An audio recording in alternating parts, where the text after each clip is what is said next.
And I want to end this way with two threats that keep me from paying attention. If you can eliminate these threats, you'll be able to pay attention and get to what God wants you to hear and be able to respond. The first one is complacency wins and I drift away. You know, Leonardo da Vinci, when he was painting his famous painting, The Last Supper, he went looking for models to sit in for the various disciples and for Jesus. He found a handsome and innocent looking man in a choir in one of the churches in Italy, and he painted him as Jesus in the great painting. The man's name was Pietro Bandinelli. Years passed as Da Vinci continued to work on the painting. He left the face of Judas Iscariot till the last. Leonardo went out into the streets of Rome and looked for the most forlorn person he could find. At last, he saw the man he wanted for the disciple that betrayed Christ. His face was drawn and villainous. He hired the man, brought him in to sit for the face of Judas. And when he had completed the work, he was about to dismiss the man when he asked, "By the way, sir, what is your name?" The poor gentleman said, "Don't you know me? I'm Pietro Bandinelli. I also sat as the model for the face of Jesus." The poor man had drifted so far that his face had gone from that of Christ to that befitting the scandalous Judas Iscariot.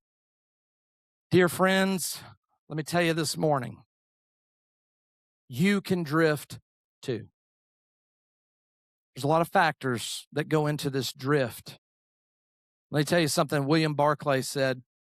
For most of us, the threat of life is not so much that we should plunge into disaster, but that we should drift into sin. There are few people who deliberately and in a moment turn their backs on God. There are many who day by day drift a little farther and farther away from Him. There are not many who in one moment of time commit some disastrous sin. There are many, though, who almost imperceptibly, they don't even know it's happening, involve themselves in some situation and suddenly awake to find that they have ruined life for themselves and broken someone else's heart.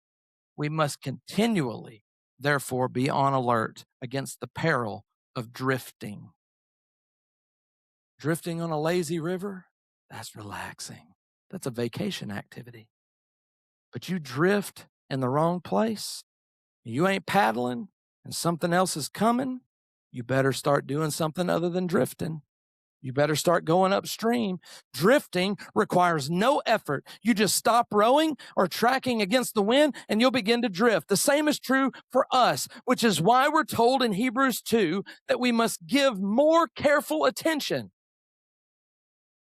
Drifting requires no effort. It's an unconscious process. It's possible to drift unaware that you're drifting. In a boat, as we just heard, the undercurrents are often unnoticeable on the surface. Drifting is not only an unconscious effort, but this is also true of drifting. We never drift upstream or against the tide. Think about that.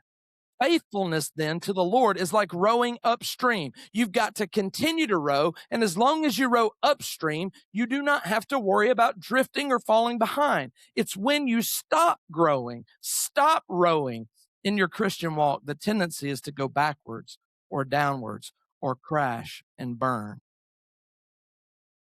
Another characteristic of drifting is that the speed downstream increases. It gets worse the closer you get to that waterfall. And the dangers increase with the speed of the drift.